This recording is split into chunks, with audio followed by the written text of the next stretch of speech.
The Apache stood silent on the tarmac, its 30mm chain gun jammed beyond repair. Mechanics argued, tools scattered across the hangar floor. Every expert had tried and failed. The mission clock was ticking down, 4 lives hanging in the balance. As the commander watched the frantic efforts, her eyes drifted to a faded photograph in the corner of the maintenance office, a face she didn't recognize, standing next to their colonel, both smiling in front of an early Apache prototype. She made her decision and picked up the phone. From which city in the world are you watching this video today? If you enjoy stories of unsung heroes and forgotten wisdom, consider subscribing for more. The 160th SOAR hangar at Fort Campbell buzzed with the frantic energy of crisis. Fluorescent lights cast harsh shadows across the Apache helicopter's sleek frame, making the massive machine look almost predatory despite its current state of paralysis. Its 30mm chain gun, normally capable of unleashing devastating firepower, hung useless and silent. Major Leighton Varela stood with arms crossed, her posture betraying none of the turmoil she felt, watching her best weapons systems specialist fail repeatedly to diagnose the problem. The Apache was scheduled for a critical extraction mission in less than 18 hours. 4 American hostages wouldn't survive without air support, and right now, that support was grounded. "Try running the electrical diagnostic again," Airman Ezria Blackwood called out, her voice steady despite the beads of sweat forming along her hairline. Unlike the others, whose frustration had graduated to outright panic, Blackwood maintained a methodical approach. At 27, she was young for her position, but had earned it through an almost supernatural ability to communicate with machines. Until today. "Already did," a technician called back. "3 times, system says everything is nominal." "Then the system is wrong," Blackwood snapped, sliding out from under the weapon mount. Her dark eyes fixed on the diagnostic tablet, searching for something the sophisticated equipment insisted wasn't there. The maintenance bay doors swung open with a hydraulic hiss. Colonel Haskins, the base commander, strode in flanked by 2 contractor representatives in pristine suits that had never seen a drop of hydraulic fluid. The room stiffened. "I need answers, not excuses," Haskins announced, forgoing any greeting. This mission was greenlit at the Pentagon level. Failure is not an option. Varela stepped forward. "Sir, we're pursuing all available options. Airman Blackwood is our best." "Your best isn't good enough, Major," one of the contractors interrupted. The name badge on his immaculate suit read, Keller. "Perhaps if you'd implemented the full standardization package as recommended, rather than the partial upgrade, we wouldn't be having this conversation." Blackwood's hands tightened around her tablet. "The standardization package has nothing to do with the weapon system failure. There's something else happening here." "Something else?" Keller's eyebrow arched. "That's your professional assessment? Something else?" The second contractor, a woman whose badge identified her as Dr. Winters, stepped closer to the Apache. "The M230 chain gun is a proven system with redundant fail-safes. If it's not responding, it's because someone made a mistake during routine maintenance." The accusation hung in the air. Varela felt a surge of protective anger toward her team. "My people don't make those kinds of mistakes, Doctor." Behind the group, 2 junior mechanics whispered to each other. Varela caught fragments. "Never seen anything like this before," followed by "Ghost in the machine," and then, most curiously, "Maybe Caldwell could." A senior technician silenced them with a sharp look.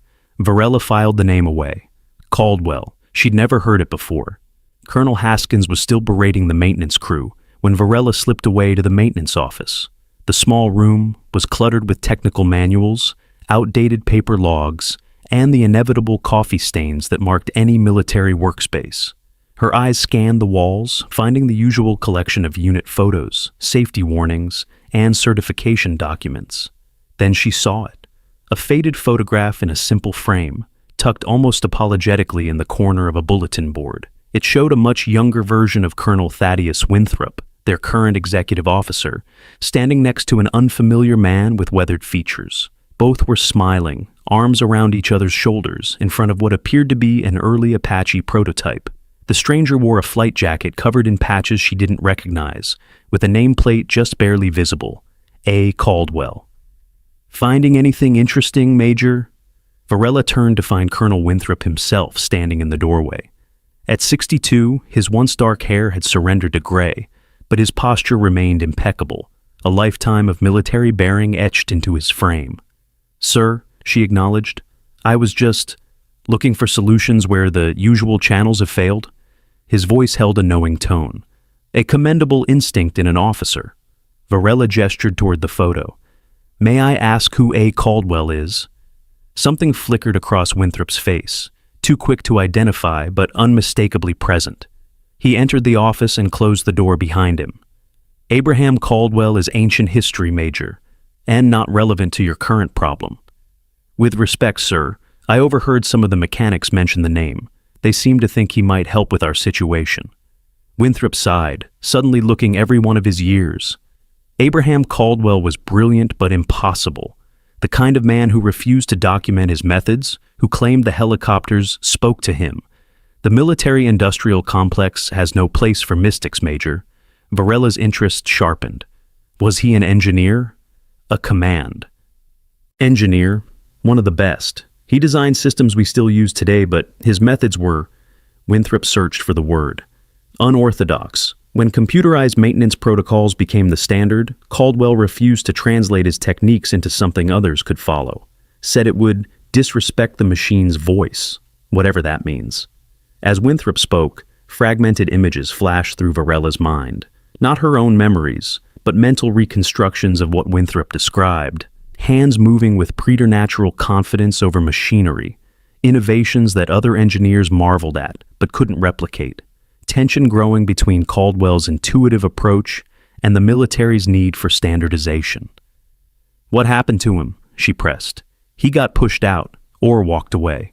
Depends who you ask." Winthrop's tone was carefully neutral. "Last I heard, he was fixing crop dusters somewhere in Montana.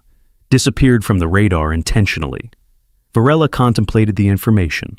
If this Caldwell had helped design the Apache's systems, perhaps he might understand what was happening now, what the sophisticated diagnostics were missing.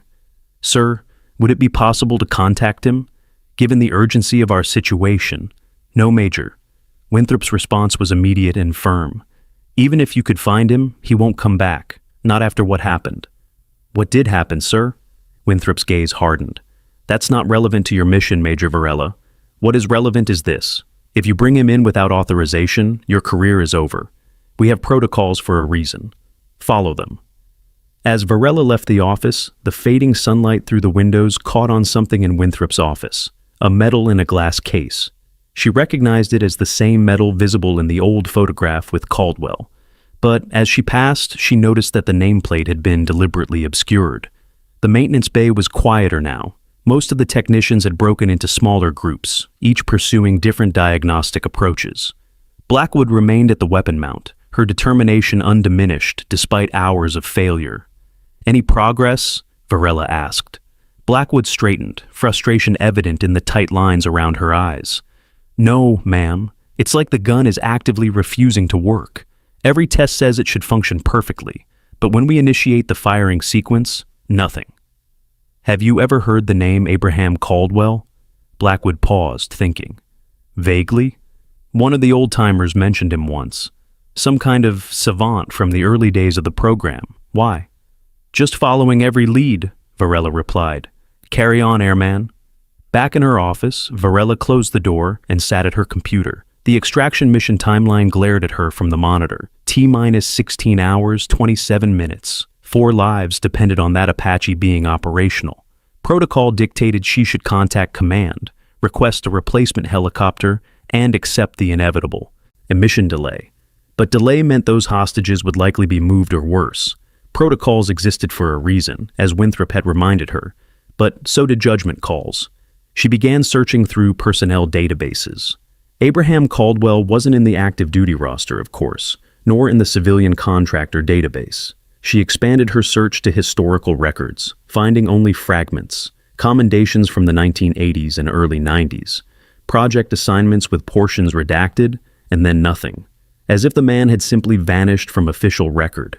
Hours passed, the base grew quieter as night fell, but Varela's office remained illuminated by the harsh glow of her monitor. She worked methodically, calling in favors, using backdoor access to redacted files, and piecing together Caldwell's history, like an archaeological reconstruction. What emerged was remarkable.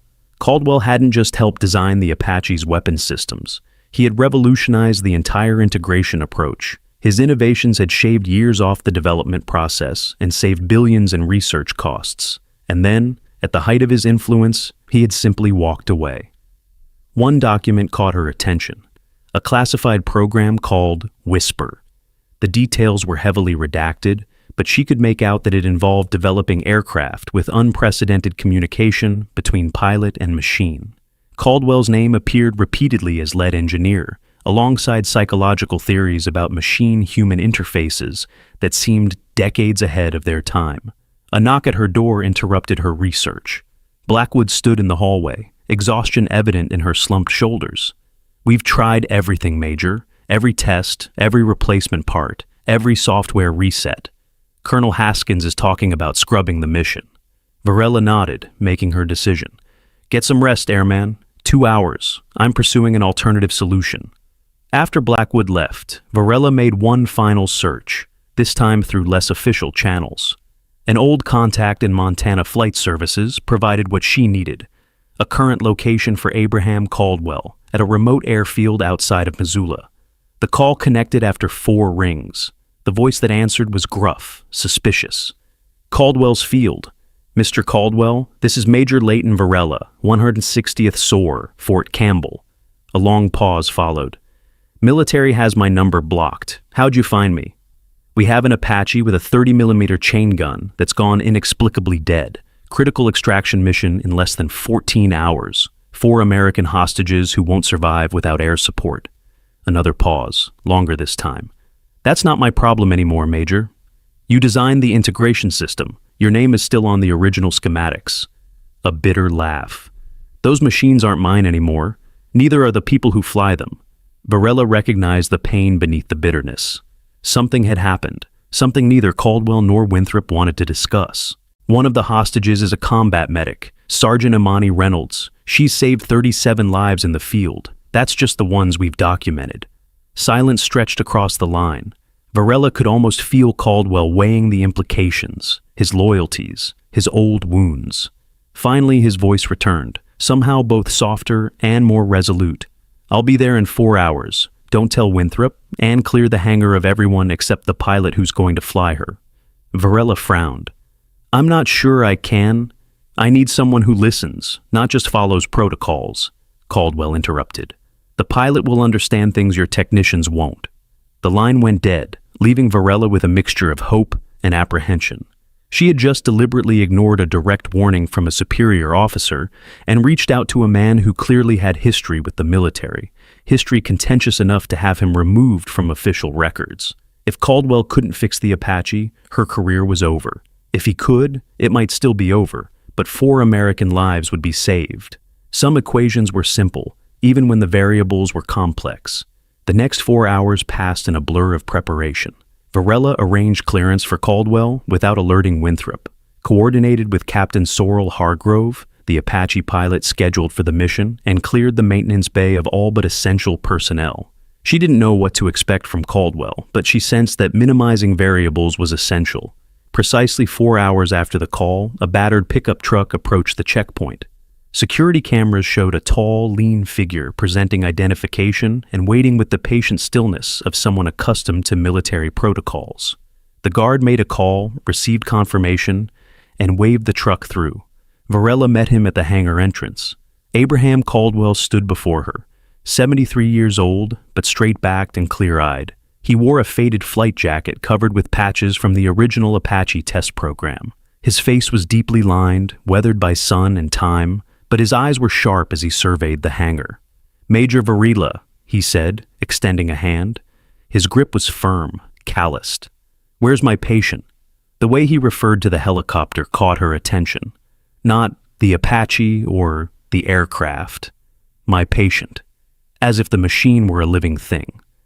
"This way, Mr. Caldwell. Thank you for coming."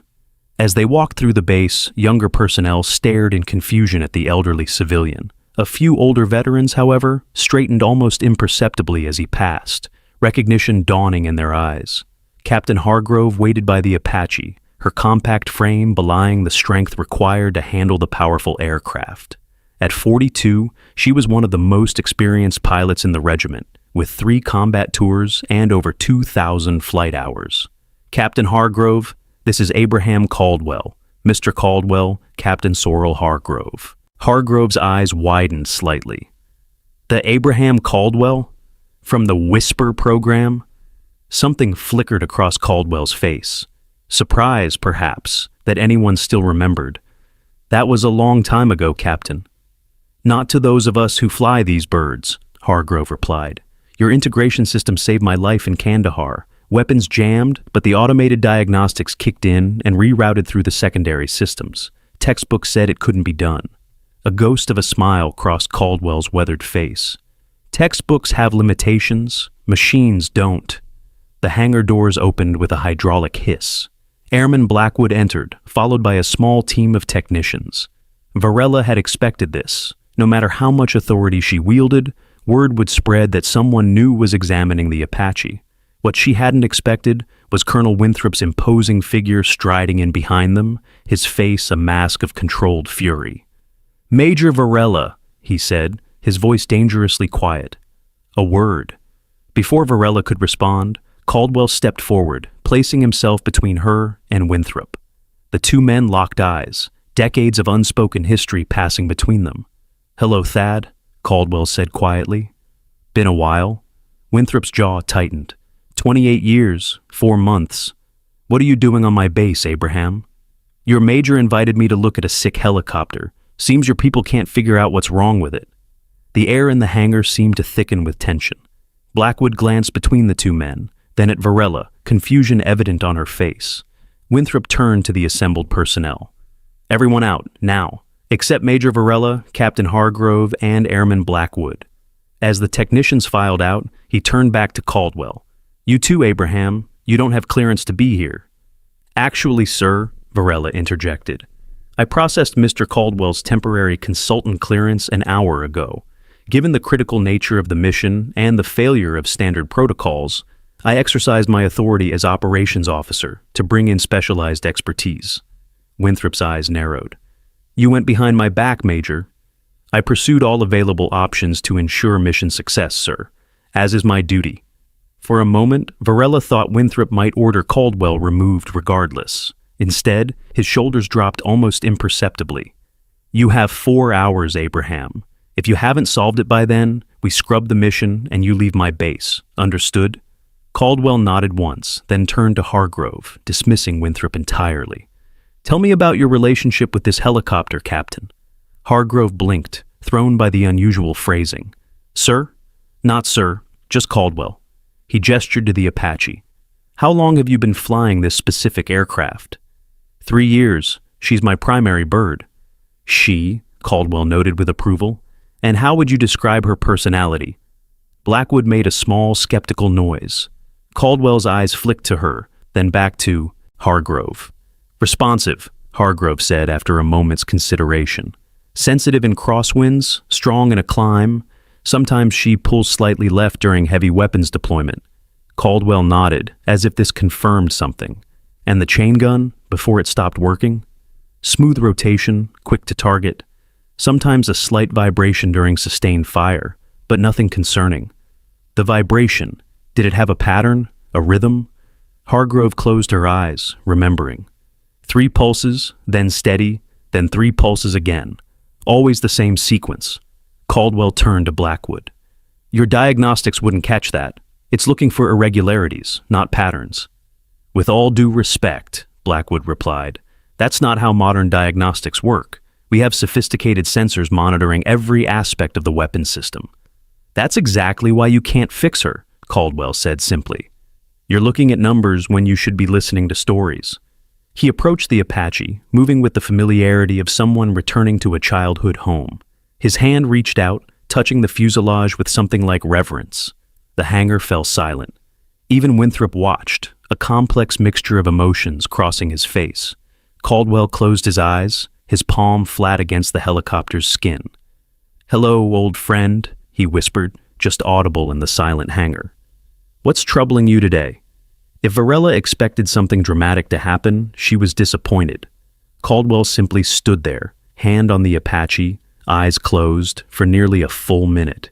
Then he moved to the weapon mount, examining it with methodical precision. "Captain Hargrove," he called, not looking up. "When did they perform the coolant system upgrade on this aircraft?" Hargrove looked surprised. 3 weeks ago? Standard across the fleet. How did you... And when did the gun problems start? 2 days later. But the coolant system isn't connected to the weapons platform. They're entirely separate systems. Caldwell shook his head, continuing his examination. Nothing's separate in these machines. Everything talks to everything else, whether the designers intended it or not. He looked up at Blackwood. Your diagnostics see the world the way engineers draw it on paper. Reality is messier. He worked in silence after that, occasionally asking Hargrove specific questions about the helicopter's behavior. How did the gun sound during barrel rotation? Had the vibration pattern changed after the coolant upgrade? Had she noticed any difference in hydraulic pressure during firing sequences? Blackwood watched with increasing interest, her initial skepticism giving way to curiosity. The questions Caldwell asked weren't in any maintenance manual she'd studied, yet they followed a logic she could almost grasp, like listening to a conversation in a language similar to one she knew. After nearly an hour, Caldwell straightened up, his expression grim. "I know what's wrong," he announced. "The new coolant system creates a harmonic interference pattern that's confusing the gun's rotation sensors. The vibration Captain Hargrove described was the first symptom, the gun trying to compensate. Eventually, the sensors stopped receiving clear signals and the safety protocol engaged." Blackwood shook her head. "That's impossible. The coolant system and the gun aren't connected. They don't share any electrical pathways or control systems." "Not in your diagrams," Caldwell agreed. "But in reality, everything's connected. These machines have memories." "Memories?" Blackwood couldn't keep the disbelief from her voice. "Metal remembers stress. Wiring remembers current. Seals remember pressure." Caldwell's voice took on a professor's cadence. "This isn't mysticism, Airman. It's physics that doesn't fit neatly into maintenance manuals." Winthrop stepped forward. "That's enough, Abraham. This isn't the 1980s. We follow protocols now." "And how's that working out for you?" Caldwell gestured to the silent weapon. Tension crackled between them. Varela sensed this wasn't just about the Apache anymore. It was the continuation of a decades-old argument. "You were given every opportunity to document your methods," Winthrop said quietly, "to train others. You chose to walk away instead."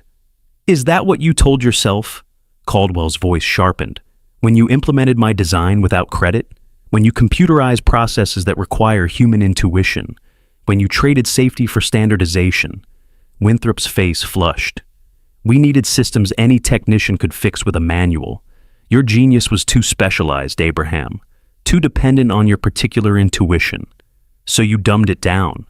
The bitterness in Caldwell's voice was palpable. "And now you have a helicopter that can't tell you what's wrong with it." The argument might have escalated further, but Captain Hargrove intervened. "Sir," she said, addressing Winthrop but glancing at Caldwell.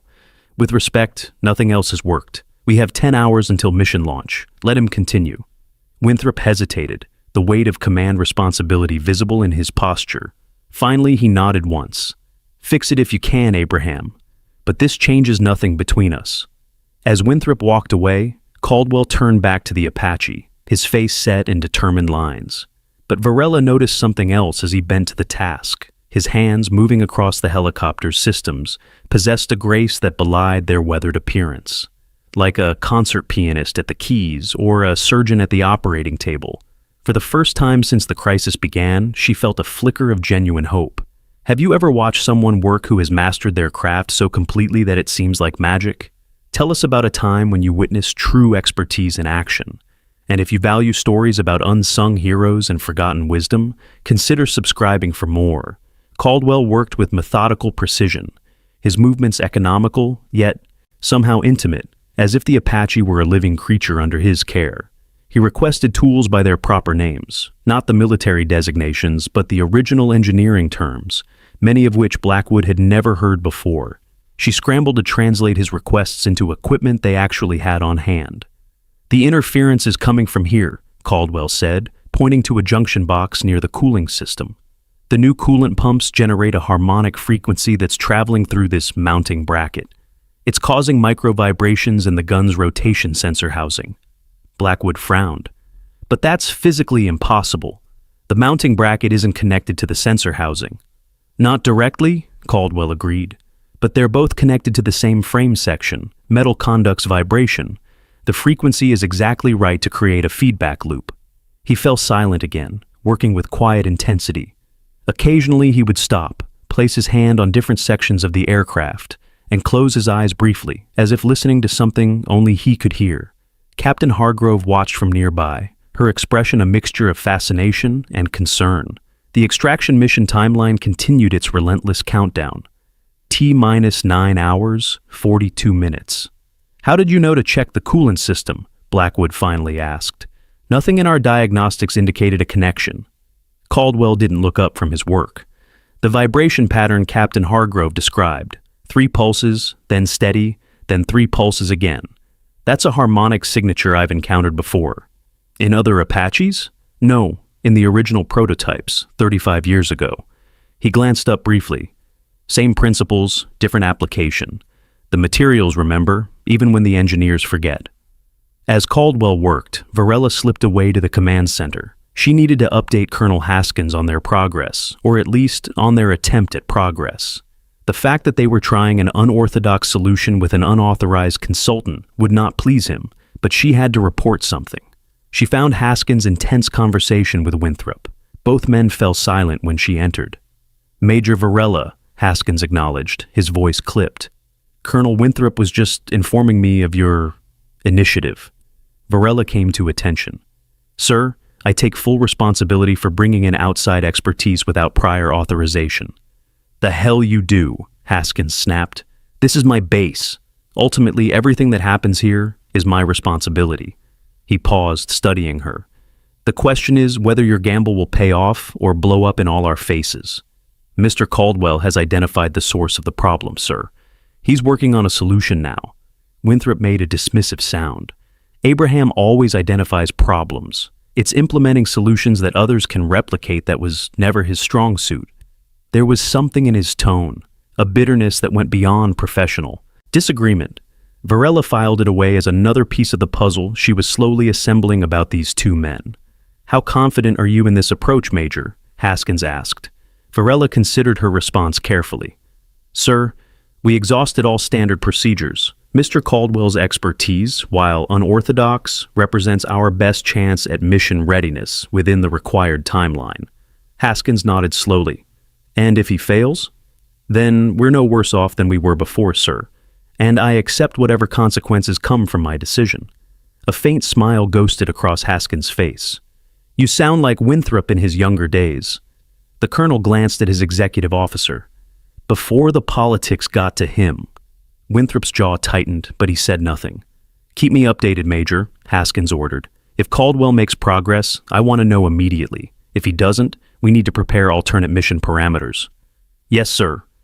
As Varela turned to leave, Haskins added, "And Major, whatever happens, I respect officers who take initiative when the situation demands it. Remember that."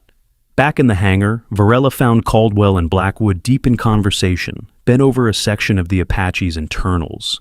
The atmosphere had changed. Blackwood's skepticism had given way to intense concentration as she followed Caldwell's explanations. "The relationship between systems isn't linear," Caldwell was saying. "It's more like an ecosystem. Change one element, and the effects ripple out in ways you can't always predict from the schematics." "But the computer models should account for that," Blackwood argued, though her tone suggested she was questioning her own assumptions now. "Computer models are only as good as their programming," Caldwell replied. "And programmers can only account for what they know to look for. Some relationships emerge organically once the machine is assembled and operating." Hargrove approached Varela, speaking quietly. "He's got something. I can tell by the way he moves around the aircraft now. More confident, less exploratory. How long until we know if it works?" "He says another hour, maybe 2. He's fashioning a dampener for the vibrations and recalibrating the sensor thresholds." Varela nodded, relief washing through her. Then she noticed something odd. A small group of technicians and pilots had gathered at the hangar entrance. watching Caldwell work with obvious curiosity. Word was spreading. Among them stood Dr. Winters, the contractor who had earlier implied the failure was due to maintenance errors. Her expression was unreadable as she observed Caldwell's unconventional methods. Time crawled forward. The base transitioned from day to night operations, lights dimming in some sections and brightening in others. The extraction mission briefing was scheduled in 3 hours, with or without confirmation of the Apache's readiness. 4 lives hung in the balance of what happened in this hangar. Varela used the time to dig deeper into Caldwell's history. With her temporary clearance to classified archives, she uncovered fragments of his career that painted an increasingly remarkable picture. Caldwell hadn't just been a talented engineer, he had revolutionized entire systems, created innovations that were still classified decades later, and developed approaches that had saved countless lives. One document particularly caught her attention, an after-action report from Operation Desert Storm. An Apache had taken critical damage, its weapon systems failing catastrophically mid-mission. The pilot, remembering Caldwell's emergency protocols, which weren't in any official manual, had managed to implement a workaround that salvaged the mission and saved the aircraft. The pilot's name was Thaddeus Winthrop. Varela sat back, pieces clicking into place. Winthrop owed his life to Caldwell's unorthodox methods, the very methods he had later helped phase out in favor of standardization. When she returned to the hangar, the scene had transformed. Caldwell and Blackwood were making final adjustments to what appeared to be a custom-fabricated component installed near the coolant system. Hargrove stood by the cockpit, running system checks on the weapons platform. "Status?" Varela asked, approaching them. "We're ready to test," Caldwell replied, his voice revealing nothing of whether he expected success or failure. Blackwood looked up from her work, a new respect evident in her expression. "Mr. Caldwell created a resonance dampener using materials we had on hand. The theory is that it will isolate the harmonic vibrations from the gun rotation sensors. And if it doesn't?" Caldwell met her gaze directly. "Then we try something else. These machines want to work, Major. They're designed to function. Sometimes they just need help remembering how." The small audience of technicians had grown larger, joined now by Colonel Winthrop and, surprisingly, Colonel Haskins himself. The base commander rarely appeared at maintenance issues personally, but the critical nature of the mission, and perhaps the unorthodox solution being attempted, had drawn him in. "We're ready," Hargrove called from the cockpit. The hangar fell silent. Caldwell gave a single nod, and Hargrove initiated the weapon system startup sequence. Mechanical sounds filled the space, the whir of motors, the click of relays, the hiss of hydraulics pressurizing. The 30mm chain gun, immobile for days despite every conventional effort, began to rotate. Slowly at first, then with increasing confidence, it swung through its full range of motion, locking onto test coordinates with mechanical precision. A cheer erupted from the watching technicians. Blackwood's face broke into a wide smile. Varela felt a weight lift from her shoulders. The mission could proceed. The hostages had a chance. But Caldwell wasn't celebrating. His expression remained serious, his attention fixed on something only he could perceive. "Something's wrong," he said quietly to Varela. "The gun is working, but there's a larger issue here." Before she could ask what he meant, Caldwell turned to address the room at large. "The dampener is a temporary fix. It will hold for this mission, but there's a fundamental design flaw in the new cooling system. Every Apache that's received the upgrade is potentially compromised." The celebration quieted. Colonel Haskins stepped forward. "Explain," he ordered. "The new coolant pumps generate harmonic frequencies that interact with multiple systems, not just the weapons platform," Caldwell said. "Under certain conditions, rapid altitude changes combined with extended weapons deployment, the vibrations could potentially affect flight control responsiveness." Dr. Winters pushed through the crowd, her professional composure cracking. "That's impossible. The cooling system was extensively tested before deployment." "In controlled conditions," Caldwell countered, "not in the chaos of actual combat operations. The tests wouldn't have caught this because they weren't looking for cross-system harmonic interference." "Who are you to question our testing protocols?" Winters demanded. "These are state-of-the-art systems designed by the best engineers in the field." "I am the best engineer in the field," Caldwell said quietly, without arrogance. A simple statement of fact. Or I was, until the program decided intuition wasn't scalable. Winthrop stepped between them, the weight of command in his posture. This isn't the time or place for this discussion. The immediate concern is mission readiness. Is this Apache safe to fly into combat? Caldwell held Winthrop's gaze for a long moment. With the dampener installed, yes, but every other Apache with the cooling upgrade needs to be checked and modified. Colonel Haskins turned to Varela. Major, proceed with mission preparation. Captain Hargrove, run full systems checks to confirm weapons functionality. To Caldwell, he said, Mr. Caldwell, I need a complete briefing on this potential fleet-wide issue. My office, 20 minutes. As the crowd dispersed, Varela noticed something unexpected. Airman Blackwood was still at Caldwell's side, asking questions about the dampener design, taking notes on her tablet. The skepticism that had marked their initial interaction had completely vanished, replaced by the eager attention of a student who has discovered a master worth learning from. Varela approached them. Mr. Caldwell, thank you. You've saved the mission and potentially 4 lives. Caldwell nodded acknowledgement, but his attention remained on the Apache. I'd like to monitor the systems during pre-flight checks. There may be other adjustments needed. Of course. Varela hesitated, then asked the question that had been forming since she began researching his background.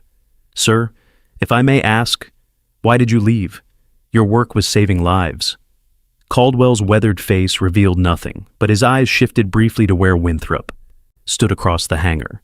That's a conversation for another time, Major. Right now, that machine needs our full attention.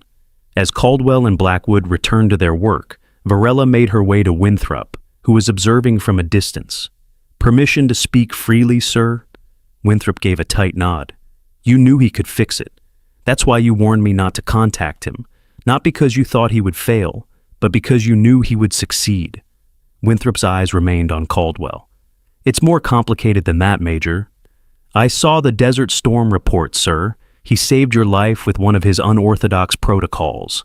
Something flashed across Winthrop's face. Pain, perhaps, or regret. Yes, and many others. Abraham Caldwell is the most brilliant engineer I've ever known. He's also completely incompatible with how modern military systems need to function. Because he won't document his methods? Because his methods can't be documented, Winthrop corrected. Not fully. What he does is part science, part art, and part something else entirely.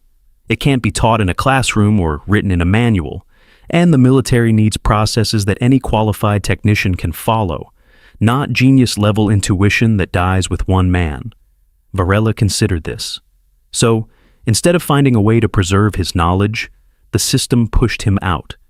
It was more mutual than that. Winthrop's voice softened.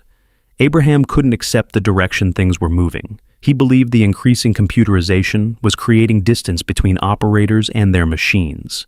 A dangerous distance. He warned that we were building systems no one truly understood anymore, just interfaces that gave the illusion of control. And was he right? Winthrop's gaze shifted to the Apache, now humming with restored functionality. Perhaps. But the alternative was worse, remaining dependent on people like him, who couldn't or wouldn't translate their genius into something others could replicate. The military can't function that way. So what happened? What finally made him leave? Winthrop was silent for a long moment. I happened, he finally said. I was his protege, his friend. And when the time came to choose between his approach and the future of the program, I chose the program. I implemented his designs without his approval, standardized what couldn't truly be standardized, and in the process, lost something essential. He met Varela's gaze directly. Abraham never forgave me for that betrayal. And watching him work today, I'm not sure I forgive myself. Across the hangar, Caldwell straightened up from his work, wiping his hands on a rag. For a brief moment, his eyes met Winthrop's across the distance, a look loaded with history, with pain, with recognition.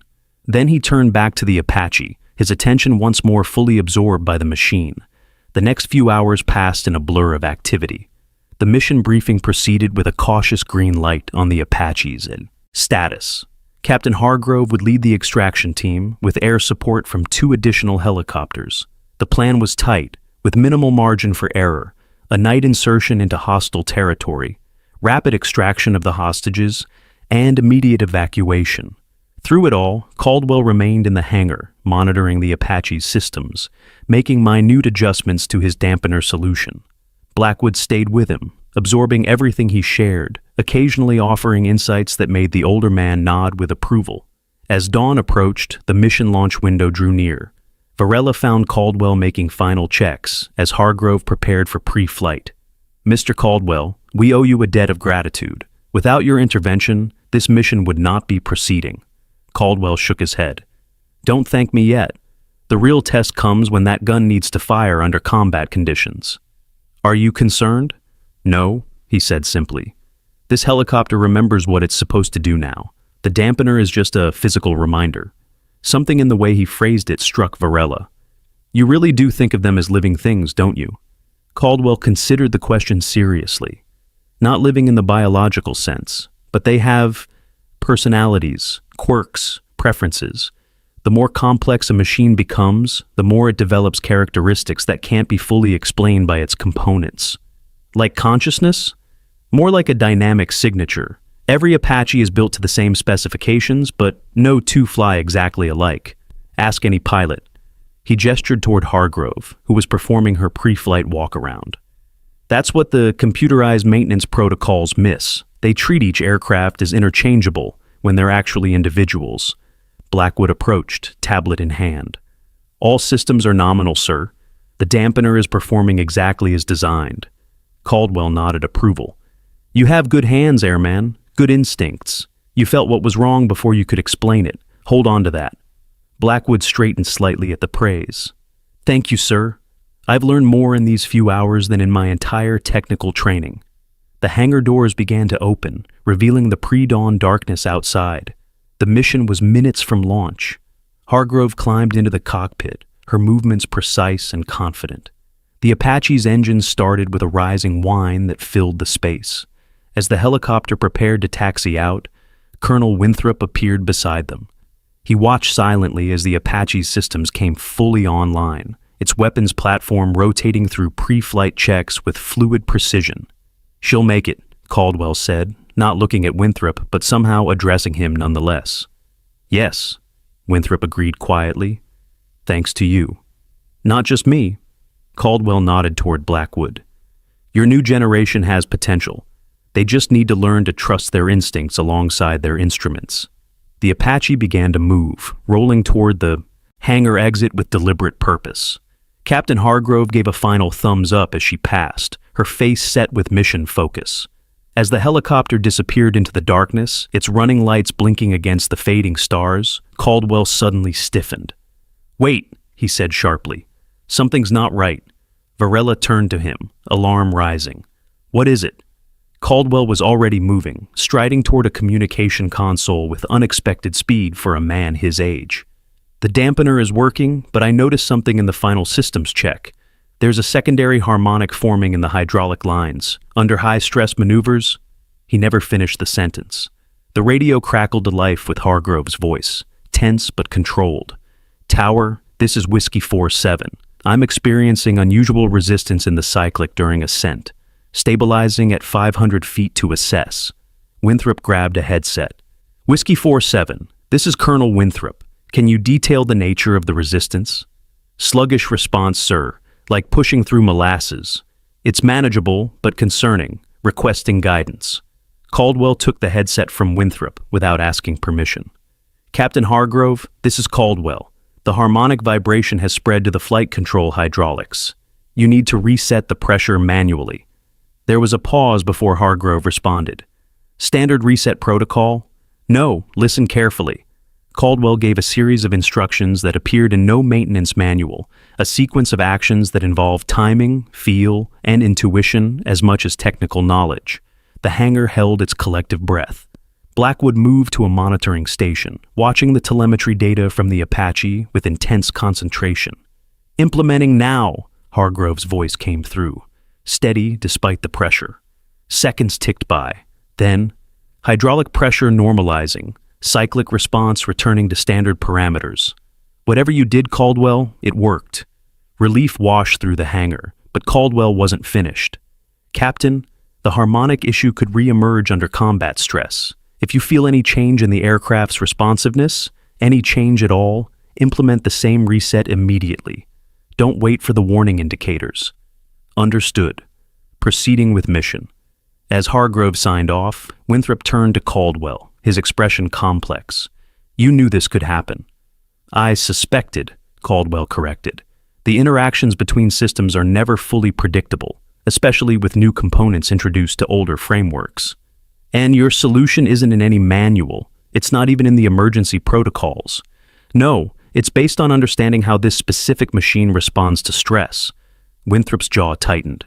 Which means, if anything else goes wrong, she's entirely dependent on remembering your instructions. Yes, Caldwell said simply. Just as you were, over Baghdad. The reference to their shared past hung in the air between them. Winthrop didn't respond, but something shifted in his posture, a subtle acknowledgement. Colonel Haskins entered the hangar, his face grim with mission focus. Status? Minor hydraulic issue resolved, Winthrop reported. Mission is proceeding.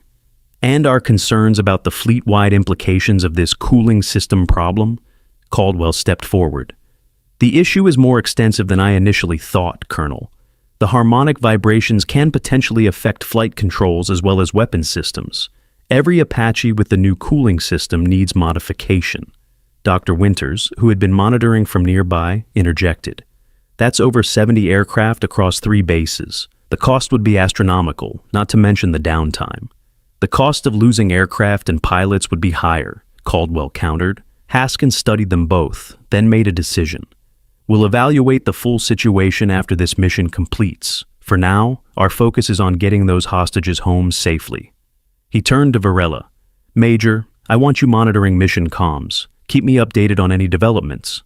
As the command team dispersed to their stations, Varela noticed that Caldwell remained by the monitoring console, his attention fixed on the data streaming in from Hargrove's Apache. Despite having solved the immediate problem, he was still watching, still listening for something only he might recognize.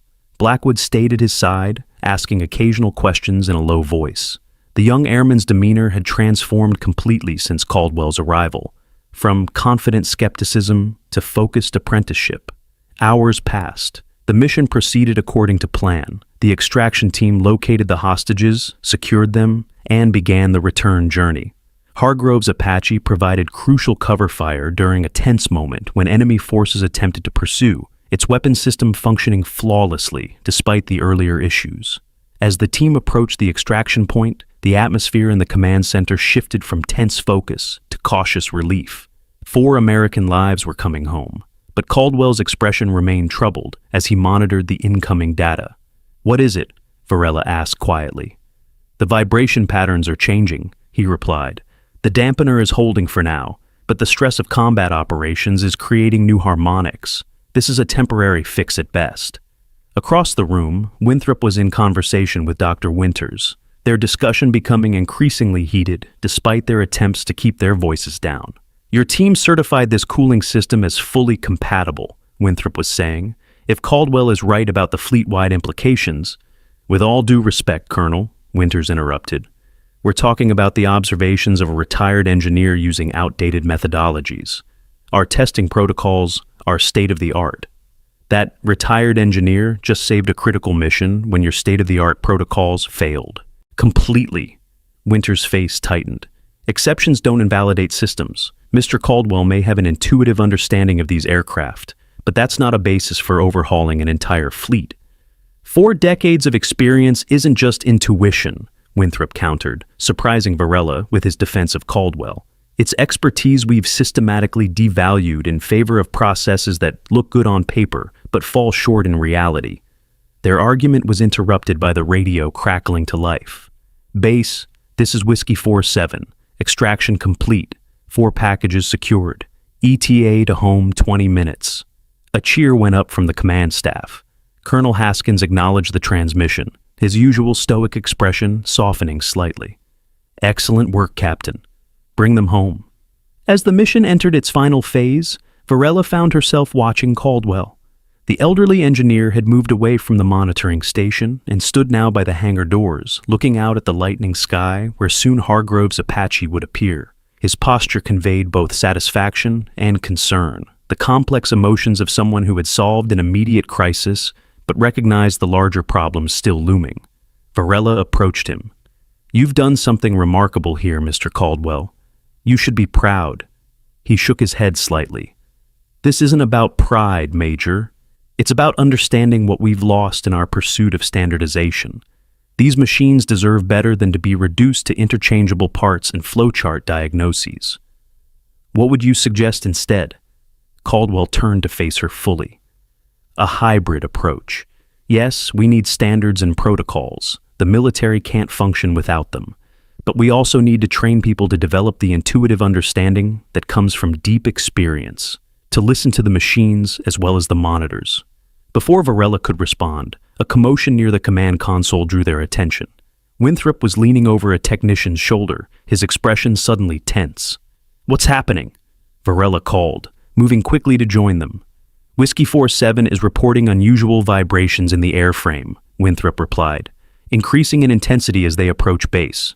Caldwell was beside them instantly. "Put me through to Captain Hargrove." When the connection was established, his voice was calm but urgent. "Captain, this is Caldwell. The harmonic problem is cascading. You need to reduce speed and implement the pressure reset again, but with a modification." He provided new instructions, even more specific than before. Hargrove acknowledged and began implementing them immediately. "The dampener is failing," Caldwell explained to the others. "The combat stress created harmonics I didn't anticipate. She needs to get that helicopter on the ground as soon as possible." Tense minutes passed as Hargrove fought to keep the Apache stable while completing the approach. Finally, her voice came through again. "Visual contact with the base. 2 minutes to landing."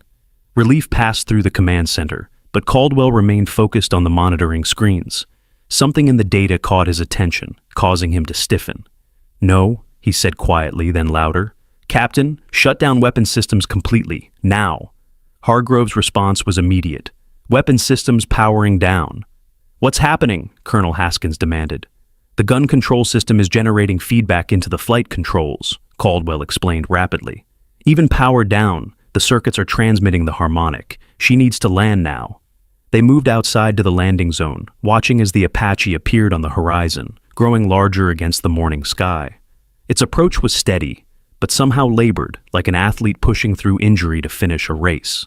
The helicopter settled onto the tarmac, with a grace that belied the crisis it had just weathered. As the rotors slowed, medical teams rushed forward to receive the rescued hostages. 4 Americans, haggard but alive, were helped from the aircraft amid cheers and applause.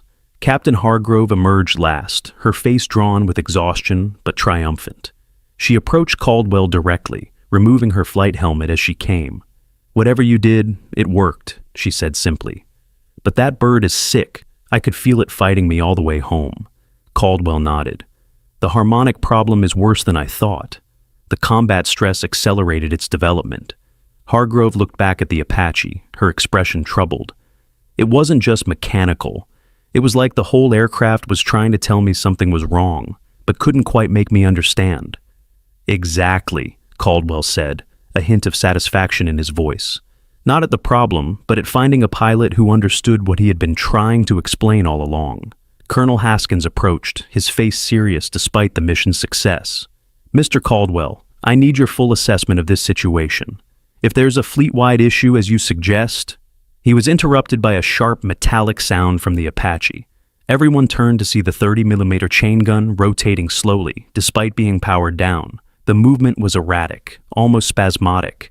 "Clear the area," Caldwell ordered, his voice sharp with authority that had everyone, even Colonel Haskins, responding instantly. That gun could discharge. As personnel scrambled to a safe distance, Caldwell moved toward the helicopter, his expression set with determination. "Abraham, don't!" Winthrop called, alarm evident in his voice. "It's too dangerous." Caldwell ignored him, approaching the Apache with the same calm confidence he had displayed throughout the crisis. He reached the weapon mount and placed his hand on the barrel, speaking words too quiet for the others to hear. The gun's erratic movement slowed, then stopped completely. Caldwell's other hand moved to a junction box, disconnecting something with practiced efficiency. When he returned to the group, his expression was grim. The harmonic vibrations created a residual charge in the weapon system. It was attempting to reset itself, Dr. Winters pushed forward. That's impossible.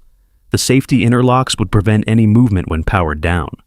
The interlocks rely on sensors, Caldwell explained, his patience evident despite the tension. The same sensors that were confused by the harmonic interference. This isn't just about one helicopter anymore. It's about a fundamental design conflict between your new cooling system and the original control architecture. He turned to Colonel Haskins. Every Apache with this cooling system upgrade is at risk, not just of failure, but of potential catastrophic malfunction. You need to ground the fleet until modifications can be implemented. Haskins looked from Caldwell to Dr. Winters, weighing the conflicting perspectives. That's an extreme step, Mr. Caldwell. Do you have data to support this assessment? He doesn't need data, Winthrop said unexpectedly, stepping forward. What you just witnessed was proof enough. And this isn't the first time Abraham has identified a systemic issue that conventional testing missed. He met Caldwell's gaze directly. 30 years ago, he warned us about vulnerabilities in the original electrical shielding. We ignored him because the tests showed no problems. 6 months later, we lost 2 aircraft to exactly the issue he predicted. The admission hung in the air. Winthrop had just publicly acknowledged a past failure and Caldwell's vindication. I recommend an immediate safety stand-down of all Apaches with the cooling upgrade, Winthrop continued, addressing Haskins directly. Pending a thorough investigation led by Mr. Caldwell and our engineering team. Haskins studied the 2 men, the current authority and the forgotten expert, then nodded decisively. Make it happen, Colonel, and Mr. Caldwell. I'm officially requesting your continued assistance as a special technical consultant. As the group dispersed to implement the stand-down, Varela noticed Caldwell staring at the Apache, his expression unreadable. She approached him quietly. Will you stay? She asked. For now, he replied, until I'm sure these machines are being heard properly again. Across the tarmac, Blackwood was examining the disabled gun system, her movements now echoing Caldwell's methodical approach. When she looked up, her eyes met his across the distance, student seeking mentor's approval. Caldwell gave a slight nod, which Blackwood returned with evident satisfaction. Winthrop approached them, his posture formal, but his expression more open than Varela had seen before. Abraham, he began, what happened 30 years ago? Caldwell held up a hand, stopping him. Not now, Thad. Right now, I need to understand exactly what's happening with these vibration patterns. They're evolving in ways I didn't anticipate. As if to emphasize his point, metallic groan emerged from the Apache's frame, a sound no helicopter should make when powered down. The assembled personnel froze, staring at the aircraft with renewed apprehension. What was that? Varela asked. Caldwell's face darkened with concern. Metal under stress. The harmonics have created structural fatigue I didn't detect earlier. He turned to Winthrop, all past grievances momentarily set aside. We need to inspect every load-bearing junction on this aircraft immediately. The problem isn't just in the weapons and flight controls anymore. You're saying the airframe itself is compromised? Winthrop asked, alarm evident in his voice. I'm saying these vibrations have been propagating through the entire structure for weeks. We've been focused on the symptoms, not the cause. Caldwell's eyes returned to the Apache, narrowing slightly as he studied it, with the intense focus that seemed to see beyond the visible. This isn't just about one system anymore. It's about the relationship between all of them. As if in response to his words, the Apache's frame emitted another sound, not a groan this time, but a sharp crystalline ping that echoed across the tarmac, the sound of metal reaching its breaking point. Have you ever noticed how experts often speak a different language when discussing their craft, using terms and concepts that seem almost magical to outsiders? What specialized knowledge have you witnessed that seemed to transcend conventional understanding? Share your thoughts in the comments and subscribe for more stories that explore the hidden wisdom in specialized knowledge. Everyone clear the area now, Colonel Haskins ordered, his voice cutting through the stunned silence that followed the metallic ping. Establish a 100-foot safety perimeter around that aircraft. Personnel scattered, moving with the practiced efficiency of military training. Only Caldwell remained still, his eyes fixed on the Apache with an intensity that seemed to physically connect him to the troubled machine. Abraham, Winthrop said urgently, you need to move back. If this airframe fails catastrophically, 100 feet won't matter, Caldwell replied, without looking away. We need to understand exactly what's happening. Another ping rang out, this one louder than the first. Blackwood, who had been retreating with the others, stopped and turned back. "Sir," she called to Caldwell, "the resonance pattern. Could it be amplifying at structural junction points?" Caldwell's head tilted slightly, considering. "Yes. The cooling system's vibration has established a standing wave. The metal is literally singing itself apart." "Then we need to disrupt the wave," Blackwood said, already moving back toward the helicopter. "Introduce a counter-frequency at the critical points." Varela watched in astonishment as Blackwood and Caldwell converged on the Apache, ignoring the danger with identical focus. Whatever gap had existed between them, age, experience, approach, had vanished in the face of a shared understanding. "Colonel," Dr. Winters protested, "you can't allow this. We need to evacuate and bring in a specialized containment team." "By the time they arrive, we could lose the aircraft entirely," Winthrop countered, "and the data we need to prevent this happening to others." Haskins made his decision quickly. "Winthrop, Varela, clear everyone else to safe distance. I want a medical team standing by. Winters, get your engineering data together. I want to know exactly what testing was done on that cooling system." As the tarmac cleared, Caldwell and Blackwood worked with urgent precision. They gathered tools and materials, communicating in the shorthand of people who understand each other's thinking implicitly. Varela, observing from the perimeter, was struck by how Blackwood's movements now mirrored Caldwell's methodical economy, as if she had absorbed decades of experience in mere hours. "What are they doing?" Winthrop asked, coming to stand beside her. "Creating some kind of dampening system," Varela replied. Blackwood suggested disrupting the resonance wave with a counter-frequency. Winthrop nodded slowly. "Abraham taught me about resonance once, how to use it, how to control it. I didn't fully understand then. I'm not sure I do now." Another ping from the Apache, sharper this time, followed by a visible shudder through the airframe. Caldwell and Blackwood exchanged glances but continued working, their movements becoming more urgent but no less precise. Time seemed suspended as they worked. The morning sun climbed higher, casting harsh light across the scene. From their safe distance, the assembled personnel watched in tense silence, aware they were witnessing something both dangerous and extraordinary. Finally, Caldwell and Blackwood stepped back from the Apache. Between them, they had installed what appeared to be a makeshift network of dampeners at key structural points throughout the aircraft. The devices were improvised from available materials, a blend of technical components and unexpected items like rubber gaskets, metal springs, and what looked like pieces of flight helmets. "It's done," Caldwell announced as they rejoined the group. "The counter-frequency dampeners should disrupt the harmonic pattern enough to stabilize the structure." "Should?" Winters repeated skeptically. "Engineering isn't always about certainties, Doctor," Caldwell replied evenly. "Sometimes it's about understanding relationships well enough to nudge them in the right direction." As if in response to his words, the Apache remained silent. No more pings, no more groans. The visible tension in the airframe seemed to ease, like a body relaxing after pain subsides. Colonel Haskins stepped forward. "Is it safe?" "For now," Caldwell said. "But this is another temporary solution. The fundamental conflict between the new cooling system and the original architecture remains." "I want a full inspection," Haskins ordered. "Every Apache with the cooling upgrade needs to be examined for similar stress patterns. And I want a comprehensive review of the upgrade program." "How did this get missed in testing?" Dr. Winters bristled. "Our testing protocols are the most rigorous in the industry. This is clearly an anomalous situation." "No anomaly," Blackwood interjected, her professional confidence restored. "Mr. Caldwell showed me the interaction patterns.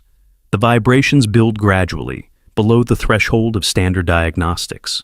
By the time they are detectable by conventional means, the damage is already starting." Haskins turned to Caldwell. "Your assessment?" "This isn't an isolated incident," Caldwell said firmly. "It's a design conflict that affects every Apache with the new cooling system. The standardization program has introduced components without fully understanding their interaction with the original systems." "That's an extraordinary claim," Winters challenged. "Based on what empirical evidence?" "Based on 40 years of experience with these machines," Caldwell replied. "And on what we just witnessed. That airframe was literally tearing itself apart from vibrations your tests didn't detect." Winthrop stepped forward unexpectedly. "He's right.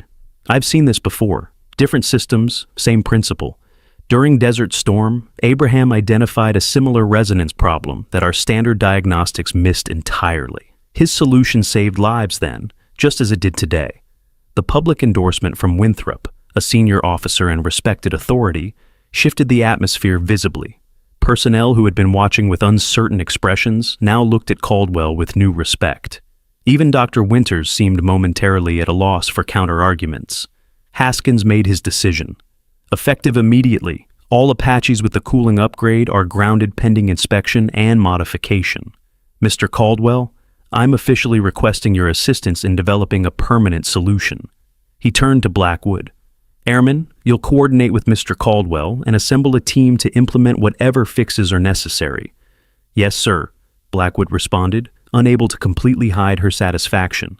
As the group dispersed to implement these orders, Varela found herself walking beside Caldwell toward the hangar. The elderly engineer moved with the slight stiffness of age, but retained the focused energy that had impressed her from the beginning. That was remarkable, she said quietly. What you and Airman Blackwood did? Caldwell shook his head slightly. What's remarkable is that she understood so quickly. Most engineers her age are too conditioned by simulations and diagnostics to trust their instincts. She still knows how to listen. Listen to what exactly? To what the machine is trying to tell you, Caldwell said, as if it were the most natural thing in the world. These aircraft aren't just assemblies of parts. They're integrated systems with behaviors that emerge from their totality, not just their components. When something's wrong, they communicate it, if you know how to interpret the signals. Inside the hangar, an impromptu command center had been established. Maps of other bases with Apache squadrons were displayed alongside technical schematics of the cooling upgrade. Colonel Haskins was already on a secure line with higher command, explaining the situation and his decision to ground the fleet. Winthrop approached them, his manner more formal than his earlier defense of Caldwell had suggested. Mr. Caldwell, we need to document your findings and recommendations for distribution to other bases. Dr. Winters is preparing her engineering team to review your solution. Her team should focus on understanding the problem first, Caldwell replied. The solution will follow naturally once they see the relationships between systems, not just the individual components. That's exactly the issue, Abraham, Winthrop said, a note of familiar frustration entering his voice. We need procedures that can be followed by standard maintenance crews, not intuitive leaps that only you can make. Varela tensed, expecting another clash between the two men. Instead, Caldwell surprised her.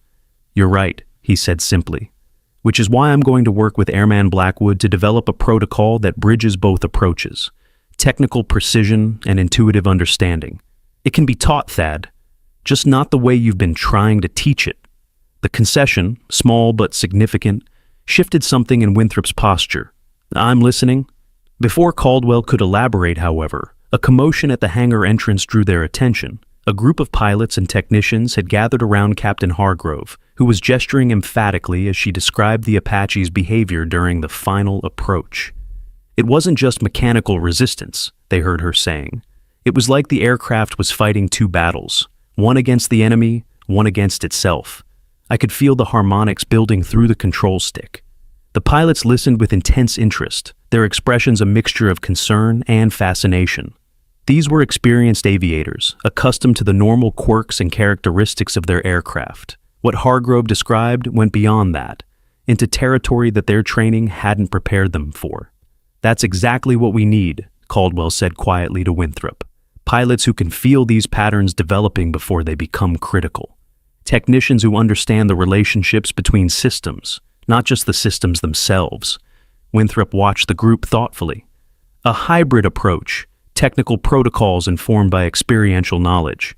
Yes, not so different from what I tried to tell you 30 years ago. A shadow crossed Winthrop's face. A lot has changed since then, Abraham. The complexity of these systems, the pressure for standardization, the need for interoperability across allied forces. The physics haven't changed, Caldwell countered. Neither has the fundamental relationship between operator and machine. What's changed is our willingness to acknowledge the limitations of purely technical solutions. Their conversation was interrupted by Colonel Haskins, who had finished his call with command. His expression was grave but determined. "I've received authorization for a fleet-wide stand-down," he announced. "Every Apache with the cooling upgrade will be inspected using protocols Mr. Caldwell will help develop." He turned to Winters. "Your team will work with him to understand the root cause and implement permanent modifications." Winters' professional composure cracked slightly. "Colonel, with all due respect, we can't rebuild our entire testing and certification process around one man's intuitive approach, no matter how impressive." "No one's asking you to," Caldwell interjected before Haskins could respond. "What I'm proposing is an integration of approaches, your technical rigor combined with a deeper understanding of how these machines behave as complete systems, not just collections of parts. That sounds reasonable in theory, but in practice? In practice, it saved lives today." Winthrop cut in, his voice carrying the unmistakable authority of command. "And it could have saved more if we'd listened to Abraham years ago." The admission hung in the air, creating a moment of stunned silence. Winthrop, the embodiment of military protocol and standardization, had just publicly acknowledged the value of Caldwell's unorthodox approach and his own past mistake in dismissing it. Haskins seized the moment. "Dr. Winters, I understand your concerns, but what we witnessed today demands a reevaluation of our assumptions. Mr. Caldwell's expertise will complement your technical approach, not replace it." Winters hesitated, then nodded reluctantly. "As you wish, Colonel. My team will cooperate fully." As the group dispersed to their various tasks, Varela found herself standing with Caldwell near the hangar entrance. Outside, the disabled Apache still sat on the tarmac, surrounded now by a team carefully documenting the stress patterns in its structure. The morning sun cast long shadows across its frame, highlighting the curves and angles of a machine designed for both beauty and lethality. "What happens now?" Varela asked quietly. Caldwell's weathered face revealed a complex mixture of satisfaction and concern. "Now, we try to bridge two worlds, technical precision and intuitive understanding. It won't be easy. Old habits die hard, on both sides. But you think it's possible? I know it is." His confidence was absolute, without arrogance, because Airman Blackwood already demonstrates it. She has the technical training, but she hasn't lost the ability to listen, to feel. That's the future, engineers who understand both the science and the art. Across the hangar, Blackwood was already assembling a team, directing them with a quiet authority that seemed to have materialized overnight. Her tablet contained both standard diagnostics and Caldwell's unconventional observations, a physical representation of the hybrid approach they were developing. The day progressed with methodical efficiency. Caldwell, working with Blackwood and a gradually more receptive Dr. Winters, developed a comprehensive inspection protocol for the affected Apaches. Teams were dispatched to examine each aircraft, documenting stress patterns and implementing temporary dampeners where needed. Winthrop coordinated with other bases, explaining the situation with a clarity that belied its technical complexity. Varela noticed that he consistently credited Caldwell's insights, acknowledging the importance of experiential knowledge alongside standard protocols. By late afternoon, the initial crisis had transformed into a structured response operation. The first reports from other bases confirmed Caldwell's prediction. Every Apache with the cooling upgrade showed some degree of harmonic stress, though none had progressed as far as Hargrove's aircraft. Colonel Haskins called a briefing to assess the situation. The command team gathered in the main conference room, joined by Caldwell, Blackwood, and Dr. Winters. Maps and technical schematics covered the walls, alongside data from the fleet-wide inspections. "The situation is under control," Haskins began, thanks to the quick identification of the problem and implementation of temporary solutions. He nodded to Caldwell. "But we need a permanent fix. Dr. Winters, your assessment?" Winters had spent hours reviewing the data, her initial skepticism gradually giving way to professional concern. "The harmonic interference is real and widespread. Mr. Caldwell's dampening solution is effective as a temporary measure, but we need a redesign of the cooling system to address the root cause." "How did this get missed in testing?" Winthrop asked directly. Winters hesitated, then admitted, "Our protocols focus on individual systems functioning within parameters. We test for cross-system interference, but—" She paused, choosing her words carefully. "But our models assume certain limitations in how vibrations would propagate through the airframe. Those assumptions were incorrect.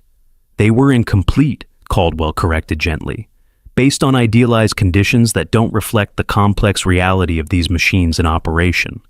Winters nodded reluctantly. Yes, we underestimated the cumulative effects of micro-vibrations over time, particularly under combat stress conditions. Haskins turned to Caldwell. Your recommendation for a permanent solution?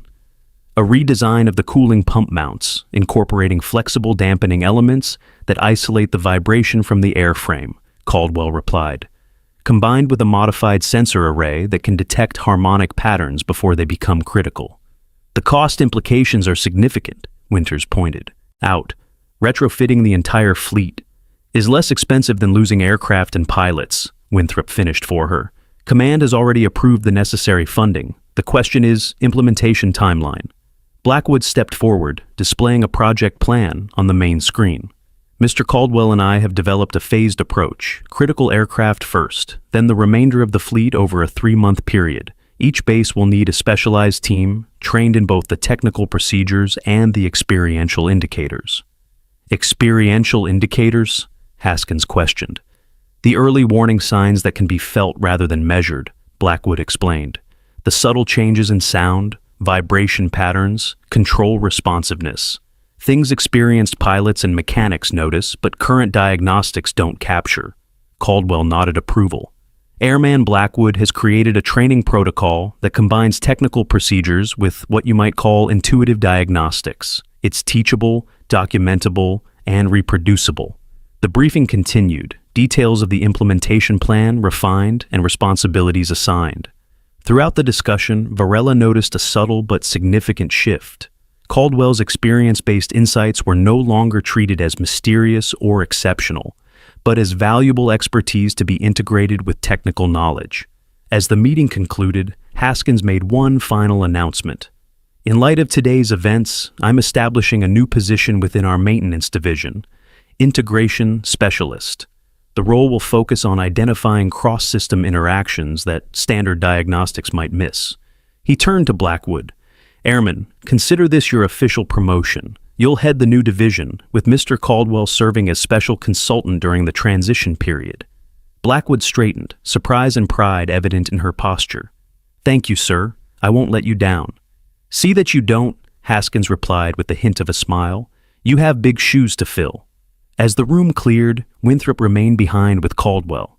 Varela lingered at the doorway, witnessing what felt like a private reckoning between two old friends who had become adversaries.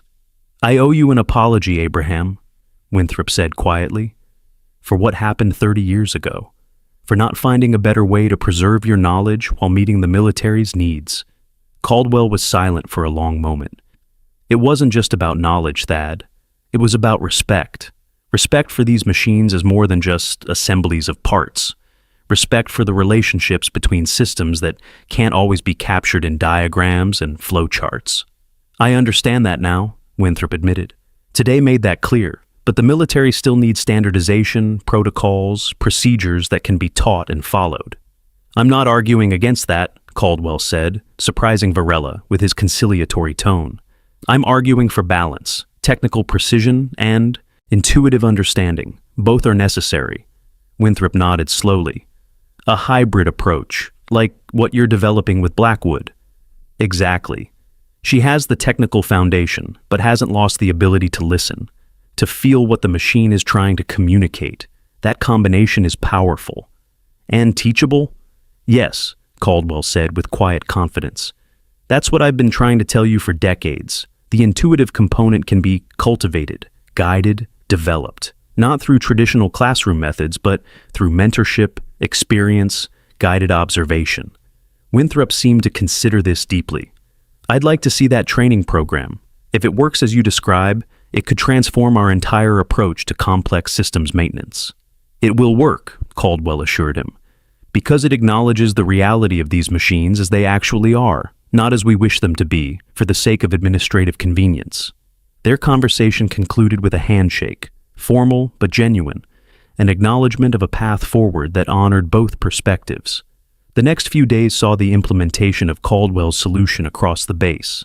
Apaches were systematically inspected, temporary dampeners installed, and pilots briefed on the subtle warning signs of harmonic stress. Captain Hargrove's aircraft, the most severely affected, was given a complete overhaul under Caldwell's direct supervision. Blackwood thrived in her new role, absorbing Caldwell's decades of experience while contributing her own technical expertise. Together, they developed a training program that bridged the gap between standardized procedures and experiential knowledge, a hybrid approach that honored both the science and the art of aircraft maintenance. Dr. Winters, initially resistant, gradually became an ally. Her engineering team integrated Caldwell's insights into their testing protocols, developing new simulation models that better accounted for the complex interactions between systems. The collision of perspectives that had nearly led to disaster was transforming into a productive synthesis. A week after the initial crisis, Varela found Caldwell in the main hangar, observing as Blackwood conducted a training session for maintenance crews. The young officer moved with a confidence that seemed both technical and intuitive, explaining not just procedures but relationships, the way systems spoke to each other through vibration, pressure, and response. "She's a natural teacher," Varela observed. "She understands both languages," Caldwell agreed, "the language of technical specifications and the language of mechanical behavior. That's rare and valuable." "Because of your influence." Caldwell shook his head. "I just gave her permission to trust what she already sensed. The best engineers always have that intuitive component. They just learn to suppress it because it doesn't fit neatly into technical manuals." Across the hangar, Captain Hargrove was conducting her own session with the pilots, explaining how to feel the early warning signs of harmonic stress through the control stick. The aviators listened intently, many taking notes, experienced professionals who recognized the value of what Hargrove was sharing. "Will you stay?" Varela asked. "Beyond the immediate crisis?" Caldwell considered the question. "For a while, long enough to ensure the training program takes root. After that," he gestured toward Blackwood, "the next generation can carry it forward. They have the technical foundation we lacked in my day, combined with a willingness to look beyond the numbers. That's a powerful combination." The hangar doors opened, revealing Hargrove's Apache on the tarmac outside. The helicopter had been fully refurbished, its systems modified according to Caldwell's specifications. In the afternoon light, it appeared almost sentient, a complex machine waiting to fulfill its purpose. Caldwell moved toward it, his hand reaching out to touch the fuselage with the same reverence Varela had observed from the beginning. This time, however, he was accompanied by Colonel Winthrop. "She's ready for her test flight," Winthrop said. "Hargrove wants you there when she takes her up." "I'd like that," Caldwell replied.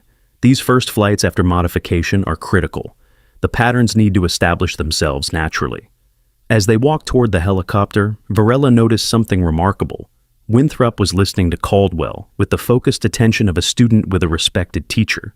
The hierarchy that had defined their relationship, military authority versus civilian expertise, had shifted into something more balanced, more productive. The test flight proceeded without incident. Hargrove put the Apache through a series of increasingly demanding maneuvers, testing the modifications under stress conditions that would have triggered the harmonic cascade before. The helicopter responded flawlessly, its systems working in harmony rather than conflict. When Hargrove landed, her smile told the story before her formal report. "Smooth as silk," she announced. "No vibration patterns, no control resistance. Whatever you did, it worked perfectly." Caldwell nodded, satisfied, but not surprised. "The machine remembers what it's supposed to do now. The modifications just help it maintain that memory under stress." The success of the test flight marked a turning point. Over the following weeks, the modified protocol was implemented across all affected bases, with promising results. The hybrid training program developed by Caldwell and Blackwood received official approval from Command, with plans for integration into standard maintenance curricula. 1 month after the crisis, a formal recognition ceremony was held. Colonel Haskins presented Caldwell with a commendation for his contribution to aviation safety and combat readiness. The ceremony was attended by maintenance crews, pilots, and engineering teams, a diverse audience united by their appreciation for what Caldwell had taught them. "Mr. Caldwell's expertise reminds us of a fundamental truth," Haskins said during the presentation. that the most sophisticated technology still requires human intuition, experience, and understanding. His legacy will live on, not just in modified aircraft, but in a new generation of engineers and technicians who have learned to listen as well as measure, to feel as well as calculate. Caldwell accepted the commendation with characteristic humility. The true recognition belongs to those who were willing to reconsider their assumptions, he said simply. To integrate different approaches in service of a common goal. That's the real achievement here. The formal ceremony concluded, but the hangar remained filled with personnel eager to speak with Caldwell. Pilots sharing observations, technicians asking questions, engineers seeking guidance. The man who had arrived as an outsider, viewed with skepticism by many, had become a respected mentor to a new generation. Varela found Winthrop watching the scene from a distance, his expression thoughtful. "Quite a transformation," she observed. "From forgotten expert to celebrated teacher." Winthrop nodded slowly. "The system pushed him out because he didn't fit our standardized approach. We lost decades of his expertise as a result. That can't happen again. Hence the new Integration Specialist Division. Yes, a formal acknowledgement that technical expertise alone isn't enough. We need people who can bridge both worlds, the measurable and the experiential." He turned to her directly. "Your initiative made this possible, Major. Bringing Abraham back despite the risk to your career. That kind of judgment is what we need in leadership positions." Before Varela could respond, their attention was drawn to a new arrival in the hangar. Dr. Winters approached Caldwell, her usual professional reserve softened by what appeared to be genuine respect. "Mr. Caldwell," she said, extending her hand, "my team has completed the final analysis of the modification results. Your solution is performing beyond expectations. I owe you an apology for my initial skepticism." Caldwell shook her hand warmly. "No apology necessary, Doctor. Different perspectives, when combined properly, lead to better solutions than either could achieve alone. Your technical rigor balanced my experiential approach. That's as it should be." Their conversation continued, two experts from different traditions finding common ground in their shared commitment to excellence. Varela saw in this exchange the future Caldwell had envisioned, not a rejection of technical precision, but its integration with intuitive understanding. As the gathering began to disperse, Caldwell made his way to the hangar entrance where Hargrove's Apache stood in the fading afternoon light. The helicopter gleamed, its surfaces reflecting the setting sun with metallic brilliance. He placed his hand on the fuselage one last time, a gesture that had come to symbolize his unique relationship with these machines. Blackwood joined him, her tablet tucked under her arm. "The final modifications for the fleet-wide implementation are complete," she reported. "All bases will have the updated protocols by the end of the week." "Good," Caldwell said simply. "And the training program?" "Being integrated into the standard maintenance curriculum, with some resistance, but Colonel Winthrop is supporting it personally. That makes a difference." Caldwell nodded, satisfied. "You'll continue to refine it, I trust. The balance between technical precision and experiential knowledge needs constant attention. It's not a fixed formula." "I understand," Blackwood assured him. "That's what you've taught me above all, that maintaining these machines is as much art as science. Both are necessary. Both can be learned." The sun dipped lower, casting long shadows across the tarmac. In the distance, another Apache was preparing for an evening training flight, its rotors beginning their distinctive rhythm. The sound filled the air with mechanical poetry, a complex machine preparing to fulfill its purpose with precision and grace. "Will you stay on as consultant?" Blackwood asked. Caldwell considered the question, his gaze still on the helicopter before them. "For a while longer. There's more to teach and more to learn, but eventually it will be your turn to carry this forward, to find the balance in your own way. I'll try to do justice to what you've shown me." "You already are," Caldwell assured her. "You understand the essential truth. You don't fix an Apache. You understand it." As they stood together in the fading light, Varela watched from a distance, struck by the symbolism of the moment, the weathered expert and his promising protege standing before the machine that had brought them together. Different generations, different approaches, united by a common understanding that transcended technical manuals and formal procedures. The Apache on the tarmac gleamed in the sunset, its powerful frame embodying both technological precision and something less tangible. The accumulated wisdom of those who had designed it, maintained it, and flown it into battle. It was, as Caldwell had insisted from the beginning, more than the sum of its parts.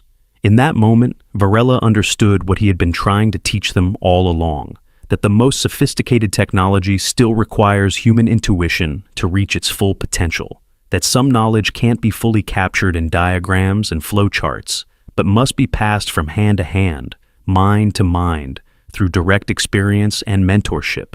The future would bring new challenges, new technologies, new complexities. But as long as there were people like Caldwell to remind them of the importance of listening, as well as measuring, of feeling as well as calculating, they would find their way through. Not by choosing between technical precision and intuitive understanding, but by embracing both as essential aspects of the true mastery.